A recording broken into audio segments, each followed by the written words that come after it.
Salut à tous et à tous, aujourd'hui on se retrouve pour une nouvelle vidéo dans laquelle on va parler de la maison Poufsouffle et plus largement on va se demander pourquoi est-ce qu'elle est autant dévalorisée, que ce soit au sein de la communauté Harry Potter ou bien même dans les livres, dans les films et dans les représentations plus générales de l'univers de Harry Potter. C'est une vidéo qui est donc totalement improvisée, ça veut dire que cette fois-ci je l'ai pas écrite à l'avance, j'ai pas de notes avec moi, donc contrairement à d'habitude vous me verrez pas baisser les yeux vers mon ordinateur pour consulter mes notes. C'est une petite précision d'ailleurs que j'ai oublié de mettre sur les autres vidéos, je sais que c'est qu'un détail mais au moins je vous préviens, en général j'ai des notes et quand je baisse les yeux pendant les vidéos c'est que je les relis et que je regarde un peu où j'en suis pour m'y retrouver, mais là c'est pas le cas. Donc je vais totalement improviser, je vais essayer de développer avec les connaissances que j'ai.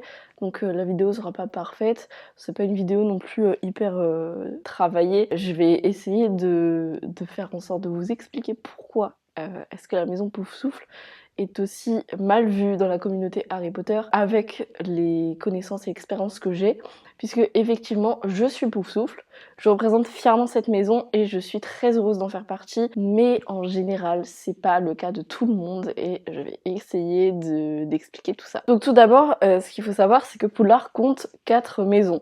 Gryffondor, Serpentard, Serdaigle et Poufsouffle. Et donc parmi ces maisons, il y en a 2 qui sont énormément représentées dans les films comme dans les livres, c'est les maisons Gryffondor et Serpentard.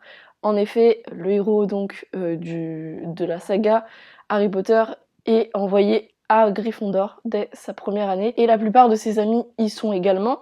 Donc c'est plutôt normal que cette maison soit autant mise en valeur étant donné qu'on suit Harry durant toute sa scolarité. Forcément, il faut s'attendre à ce que la maison Gryffondor soit un peu plus mise en avant que les autres. Et c'est donc la rivalité entre les Gryffondor et les Serpentards qui permet également de mettre en avant la maison Serpentard, ce qui fait d'elle l'une des maisons les plus célèbres de Poudlard. Exactement pour les mêmes raisons que Harry en fait, tout simplement parce que Drago Malfoy, son plus grand ennemi, fait donc partie de la maison Serpentard et avec lui tous ses camarades qui s'amusent à harceler Harry et ses amis tout au long de l'année scolaire. Ce qui fait que Gryffondor d'un côté est donc la maison des gentils, entre grands guillemets on va dire, et de l'autre côté Serpentard est plutôt associé aux méchants dans ce genre de cas. C'est la version simplifiée on va dire, c'est comme ça que les gens voient les choses en général et on a plutôt tendance à associer une image péjorative au Serpentard et une image plutôt bienveillante au Gryffondor. Mais ce qui pose problème dans cette représentation des 2 maisons, c'est qu'il y en a 2 autres qui sont totalement éclipsées et qu'on oublie complètement alors que Poudlard compte quand même 4 maisons et non pas 2. Serdaigle et Poufsouffle, je pourrais en parler ensemble, mais j'ai choisi quand même de parler de Poufsouffle puisque c'est ma maison, sont donc des maisons qui sont totalement mises de côté, mises à l'écart, considérées comme des maisons un peu inutiles. En fait, elles ressortent pas du lot parce qu'elles n'ont pas de héros comme Harry pour représenter fièrement leur couleur. Et c'est ça, le gros souci dans cette saga, c'est que autant on peut associer énormément de noms à la maison Gryffondor comme à la maison Serpentard. Serpentard par exemple, Merlin y allait. Il y a de grands noms qui ressortent, majoritairement des Mange-Morts, mais également des noms du côté de Gryffondor, comme Dumbledore, comme Harry, Ron et Hermione, comme beaucoup d'autres grands sorciers qui sont passés par cette maison et qui ont accompli des choses héroïques, contrairement à Serdaigle et Poufsouffle, où certes on a quelques noms, mais on n'a rien de fou non plus. Pour Poufsouffle par exemple, on peut citer quand même Cédric Diggory, qui est un des champions du tournoi des 3 sorciers, et qui a donc participé au tournoi pour représenter Poudlard. C'était un Poufsouffle. On peut aussi citer Newt Scamander évidemment, on en reparlera après, et également Nymphadora Tonks, qui est donc un de mes personnages préférés. C'est une aurore, c'est-à-dire qu'elle chasse les mages noirs, ce qui n'est pas rien en fait, puisqu'elle chasse les sorciers les plus dangereux du monde des sorciers. Tout ça dans le but évidemment par la suite de les emprisonner. Sauf que le souci c'est qu'à part ces quelques noms, on n'a pas énormément de grands sorciers qui viennent de la maison Poufsouffle. Et cette dévalorisation, déjà au sein de la saga Harry Potter, est très problématique, puisqu'on efface complètement les maisons Serdaigle et Poufsouffle, qui sont un peu ridiculisés dans la saga d'ailleurs, puisque Harry lui-même, lorsqu'il rencontre les premiers sorciers de son aventure à Poudlard, va avoir pas mal de préjugés sur la maison Poufsouffle notamment, disant que c'est la maison des cancres, un peu. C'est la maison où tu vas quand tu fais rien. Alors qu'au contraire, les Poufsouffles sont très travailleurs et qu'ils ne sont absolument pas feignants, ni même paresseux, contrairement à ce qu'on peut entendre sur eux. Ils ont le goût du travail acharné et c'est pas faute de le répéter.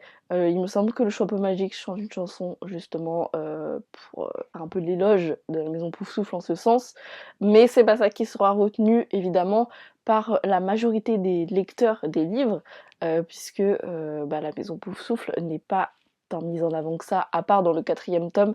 Malgré tout, on peut notamment remarquer le fait que la majorité des personnes qui font partie de l'armée de Dumbledore dans le 5e tome et qui donc prendront des cours illégalement aux côtés de Harry sont des Poufsouffles, des Cerfs-d'Aigle et des Gryffondors, et qu'il n'y a donc aucun Serpentard parmi leurs rangs. D'ailleurs, ça, j'ai trouvé un peu moyen, ça a tendance à ramener davantage les Serpentards du côté sombre, de les représenter davantage comme des méchants, alors qu'ils ne sont pas tous comme ça. Je trouve ça un peu dommage qu'il n'y ait pas eu quelques Serpentards, peut-être un ou deux, qui seraient glissés parmi les rangs. Mais ce qu'on retient, c'est que donc les Poufsouffles ont donc pris part à l'armée de Dumbledore et sont également intervenus pour se battre aux côtés de leurs camarades en 7e année, en dernière année donc, lorsque Harry, Ron et Hermione sont partis à la chasse aux Horcruxes et que tous les élèves ont fini par se faire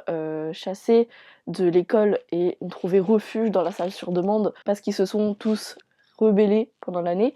Et donc les Poufsouffles, encore une fois, ont eu un rôle majoritaire dans la guerre des sorciers.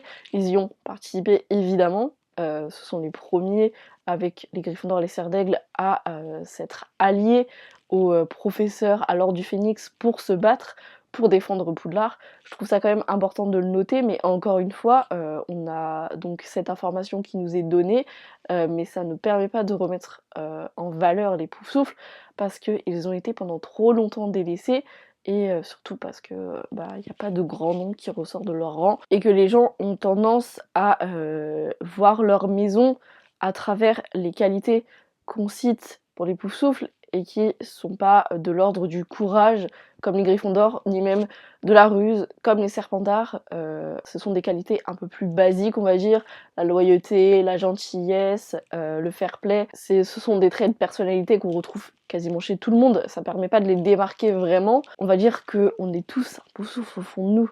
On aime tous la nature, on aime tous travailler pour quelque chose qui nous plaît, on est tous loyaux envers les personnes qu'on aime. Donc forcément, on n'a pas de mal à s'identifier à cette maison, mais en même temps, on a du mal à rentrer dans la case Poufsouffle quand notre qualité se réfère plutôt à d'autres maisons plus représentées, on va dire, comme Gryffondor ou Serpentard, qui là se démarquent un peu plus, sont un peu plus fermés, mais il faut quand même le rappeler, Helga Poufsouffle avait la volonté de créer une maison où tout le monde pourrait aller.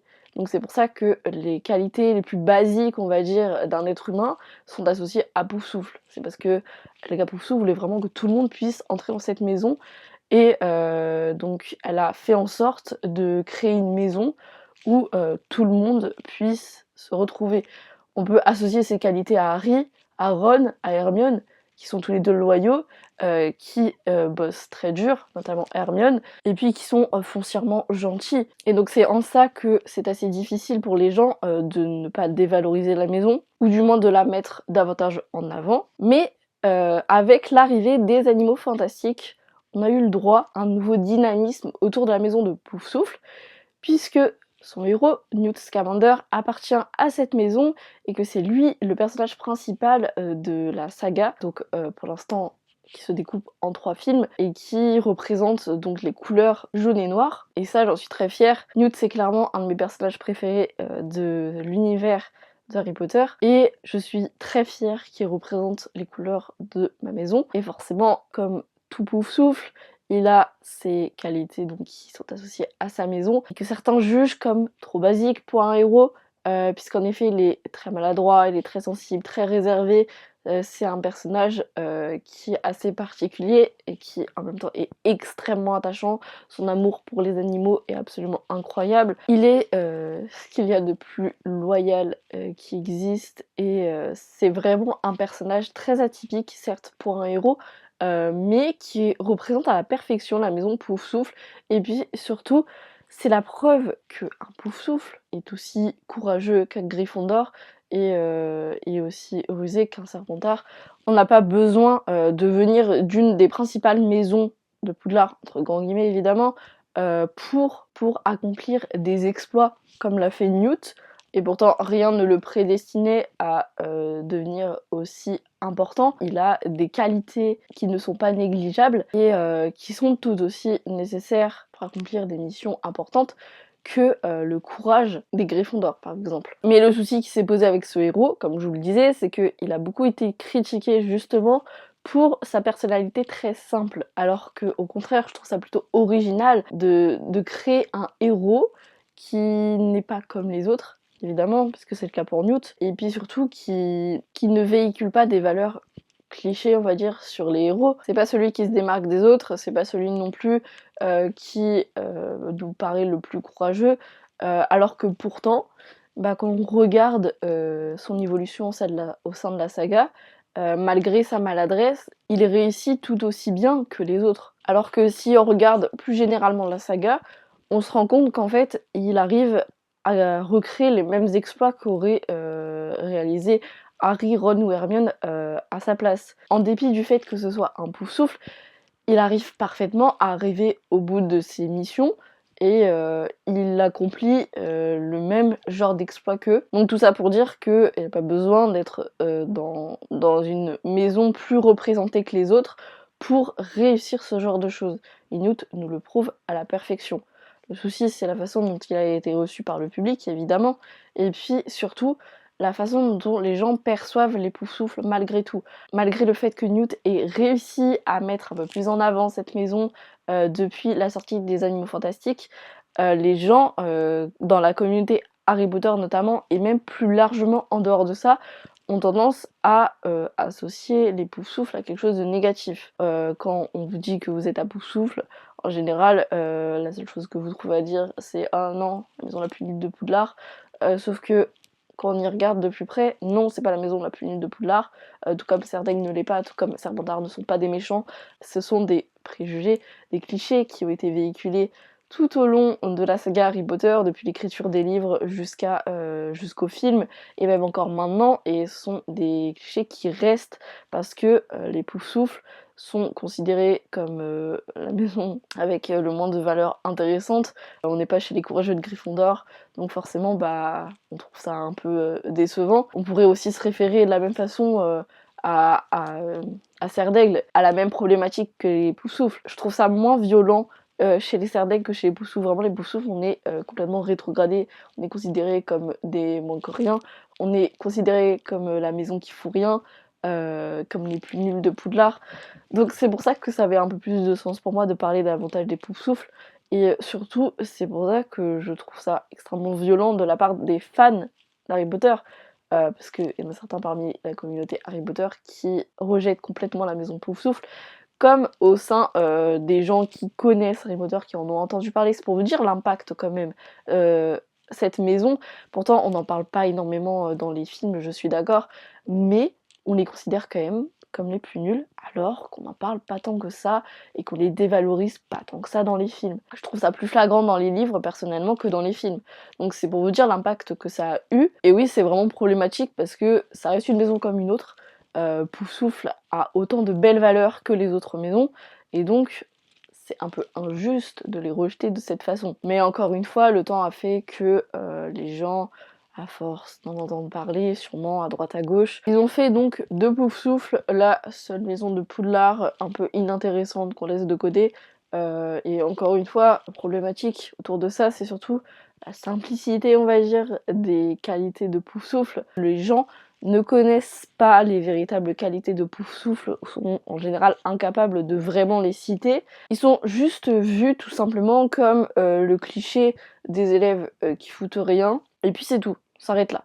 Voilà, on va pas chercher plus loin, on va pas chercher à revaloriser plus que ça les Poufsouffles. Et je trouve ça dommage parce que c'est quand même une belle maison. Je dis pas ça parce que c'est la mienne, mais je dis ça surtout d'un point de vue général. Tout le monde peut venir chez les Poufsouffles, et c'est ça qu'il faut retenir, c'est que tout le monde est un Poufsouffle au fond de lui.